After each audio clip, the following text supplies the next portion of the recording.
Hello again, you sick, twisted weather freaks, and welcome to another fun-filled, action-packed, and intellectually stimulating edition of This Week in Weather. I'm your host and meteorologist DT here in Central Virginia from weatherist.com. Your captain of chaos, your colonel of confusion, your commander of catastrophe. Let's talk about this week in weather for this November 20, 2025. Lots of topics to talk about. First, I'll send out the final winter forecast. Will be, I think, November 23rd. That's either Saturday or Sunday, something this weekend. Beware of the hype here a little bit. A lot of fake winter storms here. People jumping the gun. We are going to move into a very nice pattern here for December, January. I know that, but no, it's not coming before Thanksgiving. So we'll get into that in just a minute. Really, what we're looking at least for the next 2 weeks or so, is cold and mild and cold, and finally really cold shows up once we get into the first several days of December. Thanksgiving looks kind of rainy and mild on the East Coast, and then some more rain and mild again before we get to cold in December. And then, of course, the first weekend of December, as I mentioned before many times, here on this YouTube channel and over on the Facebook page, on the Twitter page, the Blue Sky page, and on the newsletter, that we do have some serious winter potential coming up here for Phase 8 as we go into, that's, let's say, sometime after December 5, I think, as we move into Phase 8. We'll get to that and how that's looking as well. Just a reminder, this here is the website. And of course, there's the shop page. Our snow removal forecasts are still up there. Want to take a look at it? You can see the snow removal forecast as well. And then, of course, you can also get the Mid-Atlantic forecast here of only $35 a month. For those of you who are on a winter weather budget but need winter weather coverage, this is an excellent product. It covers the Mid-Atlantic in the 12 zones, and you get maps, a little bit of forecast discussion here, week 2 outlook, temperatures, winds, precipitation, the whole shebang. This here is the weather risk grains page. I post some operational weather here, but mostly grain. And then this here is the blue sky page, which I post mostly the operational weather there. All right, so let's get and take a look at it. Now, this came out on early this Thursday morning, and it got a lot of attention. My social media account, Messenger, Twitter, the whole thing lit up and said, "Hey, DT, you see this? Oh my God, this could be..." No. And you can see it's bullshit. It is. And let me show you what I mean here. Oops, that's not what I want to do here. Let me get my marker up. Here we go. All right, here we go. So we can use this right here. Okay, so this was operationally European. You can see the lows coming off the coast. It pulled in the cold air. You had a little bit of mixture in Northern Virginia. You had this nice snowstorm just inland, and then as the low moved away, heavy snow in New York, almost down to Philly, into southern New Jersey, across all of New England. No, this is bullshit. And one of the things I want to point out here is that significant eastern U.S. lows and winter storms, whether it's the Ohio Valley, whether it's a Tennessee Valley mid-Atlantic storm, or New England, or the entire East Coast, they only happen because the atmosphere says they're going to happen. Models do not make snowstorms, all right? And the problem is that if you don't have this perspective in mind, you think, wow, this is a threat, okay? And then you're not using your critical thinking skills. You're not being skeptical. You're getting caught up into it too early. And as a result, that leads to letdown. And then eventually, it actually leads to a breakdown in how science works. You become so disheartened so many times. So there are rules that and methods, there are techniques that experienced meteorologists can use to figure out what is real and what's bullshit. And I'm going to go through over the next several weeks. I'm probably going to put together a complete list, so some of you might find that helpful. I think you will. I think it's a good list here. And it's also a reminder, look, even experienced meteorologists sometimes forget to look at stuff. Happens. We're all human. So let me explain to you why this is wrong. First of all, this here is the European AI model. You can see here, it had nothing. Okay, and the AI model and the operational model should be pretty close. They should not be this far apart. I mean, that's hugely different. Here's the Canadian parallel model. The Canadians are now running a parallel, much improved Canadian global model. It doesn't have it either. And then here is the European ensemble for midday. And it has nothing but high pressure. You don't see any L's or low pressure areas off the mid-Atlantic coast. Also valid for 0Z on November 30th, Saturday night, Thanksgiving weekend. So no, this was bullshit. That's what it was. You also see this. And again, this is from my friends over in the Midwest, Ohio Valley. Looked pretty good, Thanksgiving storm. This was from a couple of days ago. Nope, not quite. And that turned out to be a bunch of rain. It's not going to happen either. Not like that. So let's get into it and see what's going on here. Now this here is the sea surface temperature NOV map from, I believe this is November 11th, or did I not update this one? November, I did not, but the new one's out about the same. It has not changed much at all. You can continue to see the La Nina doing very nicely there, but it is going to break down. There's no doubt about it. The cold pool in the Gulf of Alaska, it looks like it's warming a little bit. So we'll see if that changes. But other than that, there's not much change going on here. As regard to the La Nina, you can see here that we're bouncing around in this area right here now, going down and bouncing down and coming back up again. Around 0.8 of a degree, 0.8, minus 0.9, maybe 1 degree centigrade, right around weak threshold here. But I don't, and again, if you look at the data, it looks pretty clear that it's going to come to an end in mid and late December. This is the latest CFS projection, and if we blow this up and bring it forward, move this off, you can see a little bit here that it clearly is going to reach a peak here in November, then take off. So by the time we get to January, we are warming. Before January, this is January, we are warming before that. So sometime over the next 2 weeks, it should start breaking down, if that's right. This is the Japanese latest projections from the Japanese model. Same thing, it shows warming and breaking down here. So that's a good sign. With regard to our sudden stratospheric warming and a very weak polar vortex, here are the winds at 10 millibars, the very, very, very, very top of the atmosphere. And you can see that we are in extremely negative territory now. This is a clear, very strong, sudden stratospheric warming event, huge bubble of warm air in the atmosphere, which is going to split the polar vortex. And it's going to have implications for the first half of the winter, no doubt about that. I can show you what this is exactly what we're talking about. Okay, it's actually a bubble of warm air. So this is at 50 millibars at the top of the atmosphere. And you can see the huge bubble of warm air right here. It's built up from the Pacific into the Arctic region, north of Alaska and the Arctic side, and there it is dominating the Western Hemisphere. And that's by day 10, by November 30th, and then to go beyond that, there it is dominating the Western Hemisphere right into early December. And this has serious implications because it's going to force the polar vortex to split and cause all kinds of severe blocking patterns as we go deeper into December. So that's why a lot of people are excited about December, as am I. I don't want you to think that because I'm playing be skeptical right now, that means nothing's going to happen in December. That's not my position. I just think you have to focus on right now a little bit so that you don't get accused of hyping everything. Okay, and when the big stuff is coming, you have more credibility that way. But that's just my personal philosophy. Now, let's take a look at the MJO and see what's going on here. Now, this is interesting because here we have this is the Australian MJO model, which is pretty good. The bias, it's BC bias corrected. You can see in December 4-5, it goes into phase 8 here. Okay, late November into December, it's phase 7, which is not bad. It's not great, but not bad. And then it goes into phase 8. And the implication is, we go into January, it's going to be in phase 1. You see how slow it's moving very slowly. Same thing with the GFS. Look how long it takes to cut through. We are here in phase 6, going to phase 7. We don't get out of phase 7, according to the GFS, until December 10th. That's a lot of slow movement. And that would imply quite a bit of phase 8, phase 1, and phase 2. So, it's got promise. Now, here is the European MJO projections. These are the best ones in the world, so we can look at that.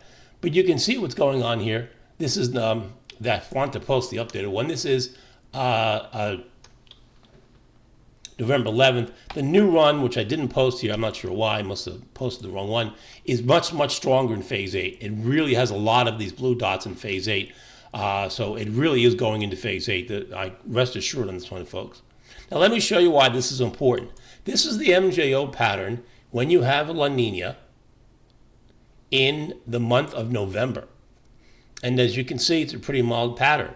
You have a lot of positive heights, the yellow colors here, dominating all of North America. And there's really no mechanism for getting cold air into any portion of the U.S. It's a mild November pattern. But once we get into December, things change. So this is December phase 7 with La Nina. Now here, some people get excited about this, but you have to be careful with this. There is a strong negative anomaly, okay, an upper low negative anomaly trough here in eastern Canada, which is nice, but you also have a ridge here. So what happens is you end up getting two jet streams. So north of this boundary here, where the two arrows are, it's cold, and you have snow potential. Great Lakes, northern New England. But in the mid-Atlantic and down in the Tennessee Valley, southern states, it's still warm. So what happens is you end up getting a cold front, then it warms up, then you get a cold front, then it warms up, then you get a cold front, and then it warms up. So it's not really the ideal pattern, as you can see. Now, let's go on to the teleconnections and see what's going on there. Now that's phase 7. We'll get into phase 8 later on. Phase 8 is pretty awesome. Okay, here is the teleconnections. Now we have our two on the Atlantic side and the Pacific side. The Pacific side is the EPO, which is the Alaskan Trough Ridge, and the P&A, West Coast Trough Ridge. And on the Atlantic side, we have the Arctic Oscillation, that's connected to the polar vortex. Whether the polar vortex is weak or whether it's strong, that's the Arctic Oscillation. And then you have the NAO, whether you have blocking in Greenland and northeastern Canada, where it's negative, or you have a big upper low in Canada where it's positive. So if we take a look at our Pacific side, here we go. You can see the EPO, and again, the black dots show where we have been, and then you can see the different model projections here, and they generally have it going negative as they go into December. But some of them are quite negative. You can see the blue squares here. That's the high-resolution European. The other model is not quite that negative. The P&A on the West Coast, North America, that's kind of neutral, and then actually goes a little negative. They go into the early December. So that's not great. Not horrible, but it's not great. And on the Atlantic side, well, the Arctic Oscillation is negative, as you can see, right here. It goes positive a little bit, then it stays neutral, bop, bop, bop, bop, right across the neutral, all the way into the first week of December, maybe the second week of December. And the NAO, which is positive, you can see then it goes down this way as well. So, again, none of these features are particularly great, and they certainly don't support any kind of winter storm like this. It just doesn't support it. Now, later on it might, but it doesn't do it now. Okay. Let's move on. This is the upper air map as of, right now, November 20th. And as you can see, it's not looking great. It's a very typical November map. We have a big giant trough here over this western United States and two strong short waves. Another one coming down from Alaska, so really three of them. There's a short wave here, and another one there. Upper low in Manitoba, and a nice broad ridge dominating the Midwest and the East Coast, keeping it dry and keeping it warm, relatively speaking. Now, this piece of energy right here is going to get ejected eastward. Going to bring rain to cut across the plains that it is now, and then into the Midwest, and then eventually to the East Coast on Friday, I would think. But the upper low, the second short wave drops down, becomes a big giant upper low here. Okay? And this is the map. Here's the radar this evening, Monday evening. Nice rains in lower plains. They could use it. Very nice to see for the winter wheat areas. And then the rain does not advance very far to the north because, as you can see, the flow is here coming down. So this line right here, Interstate 80 is where the rain doesn't make it to. Pretty much around Interstate 70. And there's your surface map as well. You can see the low developing nicely in lower plains. And the rain's going to, like I mentioned, up to about Interstate 70. That's about it with these rains. Okay. Then as we go into the weekend, here's Sunday, November 23rd. The upper low is beginning to move out of California and Arizona towards the lower plains. And we have another piece of energy coming down from Alaska. Remember we talked about that? Here he is coming down. And these two features decide to form a party, and you get a nice big trough over the plains into the Midwest here for Tuesday, November 25, a couple of days before Thanksgiving. You have a nice ridge on the East Coast, nice and warm, and a ridge on the West Coast. So this trough is going to mean business. It's going to be a nice little rain event. Now, there is some dispute as to how it shapes up. This is the European model. So you can see the European model for Monday night into Tuesday morning has the low moving into Iowa, and you have the showers and storms up in the upper Midwest, the cold front. And then it plows eastward, picking up a little bit of rain in the eastern Corn Belt, and a much bigger low into the Great Lakes. Now that is Wednesday. Ahead of it, if you're traveling on the East Coast, you're okay. Okay, and the Midwest, there may be some minor delays in Chicago or St. Louis, places like that. But this does not look like a major rain event for Wednesday, a travel day for Thanksgiving. So you should be okay there. And again, the air coming in behind this is seasonally cold in the upper Midwest, but nothing to write home to mom about. Now, here's the difference, okay? The European brings in the cold air behind it for Thanksgiving. You can see that. But the day before, the GFS has a much bigger front coming through with a lot more rain on Thanksgiving morning. So there is some dispute that, like I said, the European has it coming in on Wednesday, and the GFS is much wetter and has it coming in on Thursday on the East Coast Thanksgiving Day. So there's a bit of a discrepancy here about this. My inclination thinking, I kind of think the GFS is right here. I think the European is off.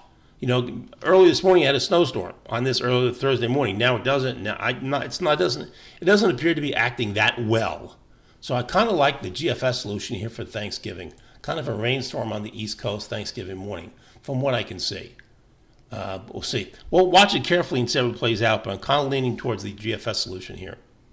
Okay, now we go on to how this pattern evolves over the next 2 weeks. Now, I posted this, I think, on the Weather Risk Grains Twitter page and over on Blue Sky. So let me show you what I'm talking about here. So this is the first shot of cold air. So here's our trough. All right, this is the one we talked about coming down here. This is the trough here. See it? Okay. So this was from yesterday's. You can see the trough is very nice. All right. And there's a major trough in the Midwest, while in the eastern United States we have a nice ridge. So the strong surface low, which is this low going to track up through the Great Lakes, and then into through the Ohio Valley into the Great Lakes, up the St. Lawrence Valley, and it'll drag a cold front through the day of Thanksgiving or day after Thanksgiving. And then the temperatures crash behind the front. It gets windy, it gets cold. Black Friday looks pretty chilly. It looks very wintry. It feels very wintry out. And that's what it looks like the first initial surge. But it doesn't last, because all the models are showing the next surge comes down into the western United States again, and we get a nice ridge coming out of Thanksgiving weekend in the first couple of days of December on the East Coast. Now, the European AI has a major winter storm for the upper Midwest. You can see with that low pressure area here, right? But look at the ridge on the East Coast again. So coming out of Thanksgiving, it's warm and it's dry again for everybody east of the Mississippi River on December 1st, December 2nd, maybe into December 3rd. All right? Now, eventually, the trough begins to move eastward. A piece of it hangs back over Baja, California. But eventually it begins to move eastward, and this ridge, as you can see here, begins to get flattened by the time we get to December 4. Okay? But it's a slow-moving process. And probably another rainstorm somewhere in here for the Ohio Valley, the Great Lakes, and the East Coast. Then we go here, the second surge. All right? So the second surge begins to slide eastward, as you can see. And this is December 1st and December 2nd. There's the surge coming eastward. The trough, as you can see, over the Rockies, begins to move eastward. Look how strong this ridge becomes. I mean, this is some warm stuff coming up right here, folks, if this is right. This is a very strong ridge here, all right? And the boundary is right through the Midwest, as you can see. So that's December 1st and 2nd, and this is December 3rd and 4th. Eventually, the ridge gets under attack, and it begins to get flattened by the time we get to December 4. But it's going to take time. It's going to take some time here.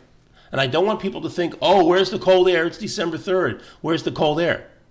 Okay, it is going to get mild again after Thanksgiving weekend. That's what you have to understand. Okay. And if we look at our regimes, just to show you what that looks like, and well, actually, before we do that, yeah, let's look at the regimes here. This is the Atlantic. And you can see, as we go out in time here, what we're looking for, again, if you like cold and you like snowstorms over the eastern U.S., you want to see strong blocking. Want to see a lot of red here, okay? And you see, starting around the end of the month, November, you see a lot of red dominating the pattern all the way through to January. That's what the red is showing. A lot of blocking, and then the green also NAO. So both the red and the green together, that's a strong signal that we are in for a very stormy pattern here in the northern Atlantic. On the American side here, the North American weather regime, this is from the European model. And if we look at the orange here, the orange color is the Greenland high. And you can see it's quite strong in the Alaskan ridge. So those are the two main features here. You can see it quite nicely. And it's very strong, and you can see it dominating the weather pattern all the way through to the end of the month. Again, so it shows promise. It shows promise. Now, once we get, after the process begins to continue after December 3rd, this is the European model. This is the one here from midday on Thursday. And the European ensemble shows the ridge is now getting flattened. You can see it's finally getting suppressed, but this is the evening of December 3rd and 4th. It's still mild over most of the eastern U.S. Finally, the ridge gets knocked down by the time we get to December 5. You can see how far the ridge collapses. There it is, and now look where it is. Georgia and Alabama, North Carolina, and now it's into the Bahamas. And that implies some kind of low pressure area in the Ohio Valley, and that could be the first winter storm. Maybe. But the ridge gets knocked down finally, and we're off to the races. The polar vortex gets stronger, drops a little further south, and we're off to the races. This is the European AI, valid for December 5. It's much more bullish. The ridge is completely gone on the European AI ensemble. As you can see, there's no ridge at all. And there's a negatively tilted trough running from Lake Superior to Mississippi, Alabama. And the European and the GFS ensemble is showing the same thing. Look at that. These are almost identical. Almost identical. This is a cold-looking map, December 5-6. The polar vortex has come all the way down from the Arctic region into the top of Hudson's Bay, Canada, pulling down the cold air. Look at the ridging here. Look at this ridging coming out of Canada. Cross-polar flow. This is impressive. There might be something developing in here. Again, the first full, like I mentioned this before, the first weekend of December. And then maybe mid-December after that. This is the CFS, and you can see in around Christmas time, look at how impressive the CFS map looks. You can see the vortex is huge. It's far south. The trough is enormous. There's high latitude positive anomalies here and in the Arctic region. This is a really cold-looking map going to Christmas. Cold and potentially snowy. It's a nice-looking map. You haven't seen that in a long time.